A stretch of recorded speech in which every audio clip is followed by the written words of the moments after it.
వైజాగ్ ఉక్కిరి బిక్కిరి చేస్తోంది. రాష్ట్ర ప్రభుత్వం వైజాగ్ను గ్లోబల్ డిజిటల్ గేట్వే గా తీర్చిదిద్దడంతో నగరమే ఊపిరి పీల్చుకుంది. వాయు కాలుష్యం యొక్క విషపూరిత స్థాయిలు నగరంలో జీవితాన్ని జీవించలేని విధంగా చేశాయి. అయినప్పటికీ ప్రభుత్వ ప్రతిస్పందన స్తంభించిపోయింది. దాని పౌరుల రోజువారీ బాధల పట్ల ఉదాసీనంగా ఉంది. శీతాకాలం నగరంపై స్థిరపడుతుండగా గాలి భద్రతకు బెంచ్ మార్క్ అయిన ఎయిర్ క్వాలిటీ ఇండెక్స్ AQI అన్ని అనుమతించదగిన పరిమితులను ఉల్లంఘించి నగరం యొక్క గాలిని నెమ్మదిగా నిశ్శబ్ద విషంగా మారుస్తుంది. ఇటీవలి మీడియా నివేదిక వైజాగ్ కాలుష్య స్థాయిలను దేశంలోనే అత్యధికంగా పేర్కొంది. ఈ తీవ్రమైన బాధాకరమైన పరిస్థితి కాలానుగుణమైన ముప్పు కాదు, అయితే శీతాకాలంలో సమస్య స్పష్టంగా తీవ్రమవుతుంది. విషపూరిత వాయువులు మరియు సూక్ష్మ కణాల సాంద్రతలు PM2.5 మరియు PM10 భద్రతా పరిమితులను మించి పెరుగుతున్నాయి. ఇది వాతావరణం వల్ల సంభవించిన ప్రమాదం కాదు, కానీ నిర్మాణ వైఫల్యం యొక్క ఫలితం. ఇది తప్పుగా ఉంచబడిన ప్రాధాన్యతలు, సంవత్సరాల తరబడి నిర్లక్ష్యం చేయడం, మానవ జీవితాల కంటే పారిశ్రామిక లాభాలకు ప్రాధాన్యత ఇవ్వడం, సిగ్గుపడే అధికారిక నిష్క్రియాత్మకత మరియు సురక్షితమైన మరియు ఆరోగ్యకరమైన వాతావరణం కోసం పౌరుల ప్రాథమిక హక్కును నిర్మోహమాటంగా విస్మరించడం. వ్యాపారం చేయడం వేగం అనే ప్రభుత్వ కొత్త నినాదం నియంత్రణ లేని కాలుష్యం మరియు నియంత్రణ పతనానికి లైసెన్స్ గా మారింది. కొన్నేళ్లుగా వైజాగ్ వాసులు కలుషితమైన గాలితో ఉక్కిరిబిక్కిరి అవుతున్నారు. శ్వాసకోశ వ్యాధులు పెరుగుతున్నాయి. నగరం అంతటా పౌరులు మూసుకుపోయిన ముక్కులు, గొంతు నొప్పి మరియు మంటలు, దురదతో పోరాడుతున్నారు.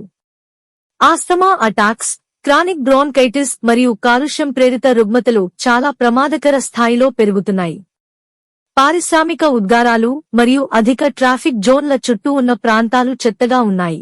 ప్రతి శీతాకాలంలో ఉష్ణ విలోమాలు మరియు తక్కువ వర్షపాతం కాలుష్య కారకాలను భూమికి దగ్గరగా ఉంచుతాయి, AQI స్థాయిలను ప్రమాదకరమైన శిఖరాలకు నెట్టివేస్తాయి. ఇది ప్రయాణికుల అసౌకర్యం కాదు, కానీ పూర్తిస్థాయి ప్రజారోగ్యం మరియు మానవ హక్కుల అత్యవసర పరిస్థితి. ఈ సంక్షోభాన్ని పరిష్కరించడానికి ప్రభుత్వం వాస్తవానికి ఏమి చేస్తోంది? పదేపదే బహిరంగ విజ్ఞప్తులు ఉన్నప్పటికీ అధికారిక ప్రతిస్పందనలు ఉదాసీనంగా మరియు గోరువెచ్చగా ఉన్నాయి. ఇప్పటికీ దీర్ఘకాలిక నివారణ వ్యూహం లేదు. అడపాదడపా తాత్కాలిక సౌందర్య సంజ్ఞలు మాత్రమే అధ్వాన్నంగా మారుతున్న కాలుష్యాన్ని తగ్గించడానికి ఏమీ చేయవు. ఎయిర్ క్వాలిటీ డేటా పూర్తిగా షేర్ చేయబడినప్పుడు ఆలస్యంగా వస్తుంది, అస్పష్టంగా లేదా ఉద్దేశపూర్వకంగా అపారదర్శకంగా ఉంటుంది. మరియు అన్నింటికంటే అగ్రస్థానంలో ఏపీ పొల్యూషన్ కంట్రోల్ బోర్డ్ వంటి నియంత్రణ సంస్థలు ఉన్నాయి. అవి చట్టాన్ని అమలు చేయడం లేదా కాలుష్య కారకాలను పరిగణనలోకి తీసుకోవు.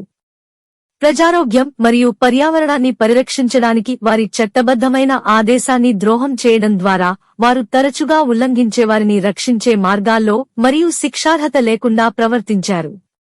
అటువంటి బాధ్యతను విరమించుకోవడం ఇప్పుడు నగరాన్ని చుట్టుముట్టుతున్న ప్రజారోగ్య సంక్షోభంలో భాగస్వామ్యానికి సమానం.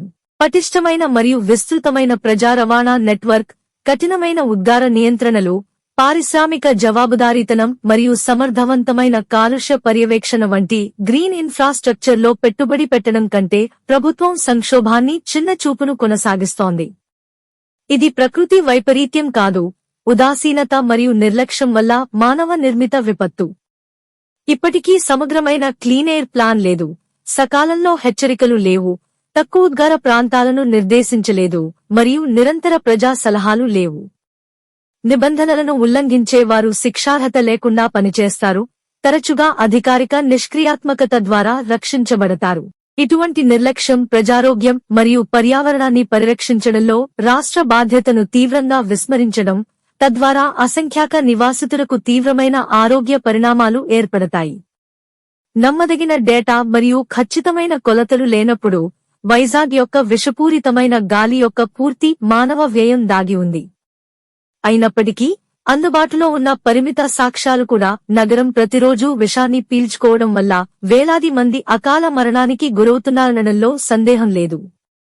దీని ప్రభావం ముఖ్యంగా పిల్లలు, పేదలు మరియు వృద్ధులతో పాటు ఇప్పటికే ఉన్న ఆరోగ్య పరిస్థితులతో పోరాడుతున్న వారిపై తీవ్రంగా ఉంటుంది. తాజా ప్రపంచ ఆరోగ్య సంస్థ WHO global air quality guidelines AQGs వాయు కాలుష్యం ఒకప్పుడు సురక్షితమని భావించిన ఏకాగ్రతలలో కూడా మానవ ఆరోగ్యానికి హాని కలిగిస్తుందని నిస్సందేహమైన సాక్ష్యాలను అందిస్తోంది. శాస్త్రీయ పరిశోధనలు ఇప్పుడు PM 2.5 మరియు PM 10కి కొద్దిపాటి బహిర్గతం, తక్కువ స్థాయిలలో కూడా శ్వాసకోశ వ్యాధి, గుండె వైఫల్యం మరియు నరాల సంబంధిత నష్టాన్ని పెంచుతుందని నిర్ధారిస్తుంది. అధ్వాన్నంగా మారుతున్న గాలి నాణ్యత సంక్షోభం తక్షణ మరియు దృఢమైన జోక్యాన్ని కోరుతుంది. ప్రభుత్వం యొక్క నిరంతర నిష్క్రియాత్మకత మరియు అస్థిరమైన నిర్లక్ష్యం పౌరుల శ్రేయస్సు పట్ల దాని బాధ్యత నుండి సమాధిగా విరమించుకున్నాయి. మానవ హక్కుల వేదిక HRF మరియు greater Visakhapatnam citizens forum GVCF గాలి నాణ్యత ప్రమాణాల ఉల్లంఘనను అరికట్టడానికి కాంక్రీటు, పారదర్శక, ధృవీకరించదగిన మరియు సమయానుకూలమైన చర్యలను తక్షణమే అమలు చేయాలని సంబంధిత అధికారులను కోరింది. మరింత హానిని నివారించడానికి క్లీన్ ఎనర్జీ మరియు స్థిరమైన చలనశీలతకు వేగవంతమైన మరియు న్యాయమైన మార్పు ఖచ్చితంగా అవసరం. ప్రస్తుత శాస్త్రీయ ఆధారాలకు అనుగుణంగా దేశం యొక్క పరిసర గాలి నాణ్యత ప్రమాణాలను సవరించాలని మరియు వాటిని నవీకరించిన WHO, AQG-లతో సమలేఖనం చేయాలని మేము కేంద్ర కాలుష్య నియంత్రణ మండలిని కోరుతున్నాము.